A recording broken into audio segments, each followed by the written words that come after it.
Apa itu Chemurgy Movement?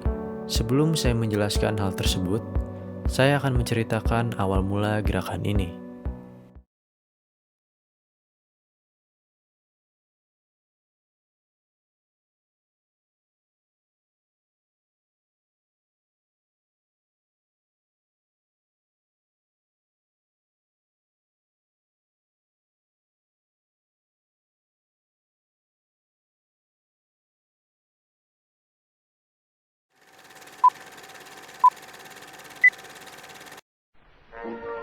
Hal ini dimulai saat Perang Dunia I yang disebut sebagai Perang Kimia, karena banyaknya penggunaan gas beracun, bahan peledak, dan penggunaan bahan kimia lain yang menyebabkan berkembangnya industri kimia di dunia.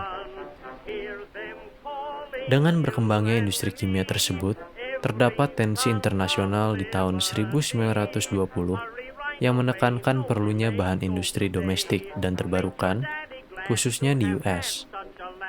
Tokoh-tokoh yang akan berperan besar di gerakan ini seperti Garvan, William Hale, dan Charles Holmes Hertie mengusulkan tarif Courtney-Macomber, yaitu peraturan yang menarik tarif masuk untuk bahan industri impor ke US, sehingga mengakibatkan berkembangnya pertanian lokal US karena harganya yang kompetitif terhadap bahan baku industri impor.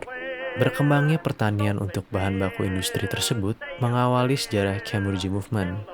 Chemurgy Movement mulai menjadi perhatian nasional setelah William Hale dan Macmillan menulis esai yang bernama Farming Must Become a Chemical Industry, atau pertanian harus menjadi bagian dari industri kimia. Chemurgy Movement mulai diimplementasikan pada tahun 1933 setelah negara bagian Iowa yang melegalkan bahan bakar fosil yang dicampur dengan 10% etanol yang berasal dari bahan nabati. Lalu, pada tahun 1938, Chemical Foundation memberikan $600.000 sebagai upaya mempromosikan dan membuat fasilitas produksi bahan bakar etanol. Jadi, Chemurgy Movement merupakan suatu gerakan besar dalam sejarah industri kimia yang berfokus pada bahan nabati untuk dijadikan bahan baku industri. Berlanjut ke tahun 1941, mobil berbahan plastik kedelai dikenalkan Henry Ford melalui kerja keras George Washington Carver yang berbahan bakar diesel nabati atau biodiesel. Mobil tersebut dikenal sebagai soybean car yang bodi mobilnya diklaim 10 kali lebih kuat daripada besi sekalipun.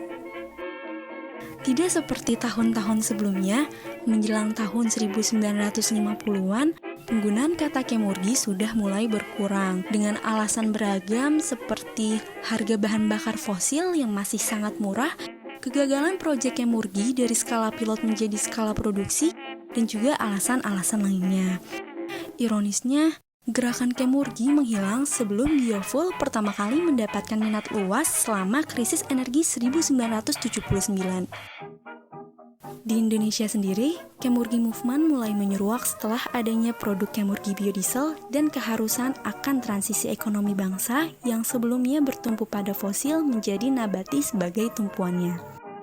Selain itu, dengan berdirinya program studi teknik bioenergi dan Chemurgy di ITB, diharapkan Chemurgy Movement akan semakin berkembang di Indonesia.